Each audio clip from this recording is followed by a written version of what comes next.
Welcome to the Trend Market Update for May 2011. Regionally, the housing market continued at a steady pace in May. May sales were 8.2% higher than April, and April had been 9.2% higher than March. But that's typical. First half of the year, typically month after month, sales do increase, and then the second half of the year, they decrease. So what's important is to take a look at seasonally adjusted sales and see what kind of a pace we're on.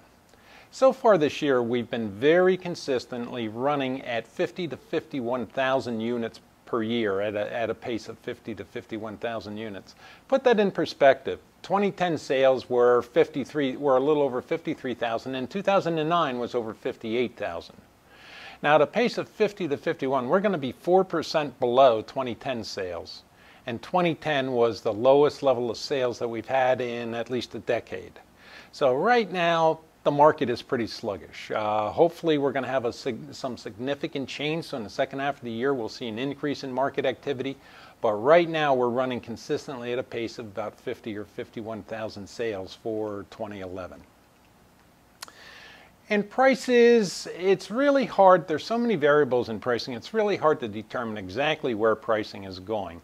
For example, the Case-Shiller press release of May 31st indicated that home price sales nationally in the major metropolitan areas have gone down 9 consecutive months and significant decreases in both the fourth quarter of 2010 and the first quarter of 2011.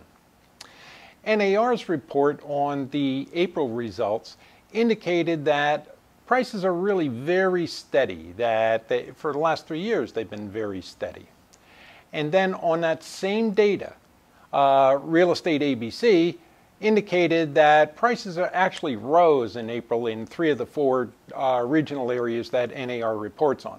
So take your choice. Prices are either decreasing, staying the same, or going up. In our area, we're pretty sure that regionally year to date, the median sold prices are down 4% compared to last year and 3.5% compared to 2009. It does look like a bit of a double dip price reduction has occurred, and prices are down compared to 2010, 2009. Also, Case-Shiller, the first quarter of 2011 is 5.1% lower than it was in the first quarter of 2010. Now, one of the reasons for this, and one that most experts cite, is restrictive lending practices. The average credit score that's been used by Fannie, Freddie, and also FHA for the last 2 years has been significantly higher than what's been historically normal for them. Fannie and Freddie historically have had normal credit ratings of 720. The last 2 years they've been about 760 as the average. FHA normally is around 650. In 2009 they were at 682, and in 2010 698 for the average credit score for an FHA loan. So you can see the underwriting requirements have really been much more restrictive, keeping a lot of buyers out of the market because of their credit scores. Until next month then, check the Economic and Market Watch report, as well as the Market History Report and Market Snapshot for statistics on individual counties as well as by zip code. Join us again next month, about the middle of the month, where we'll have the first half report for 2011.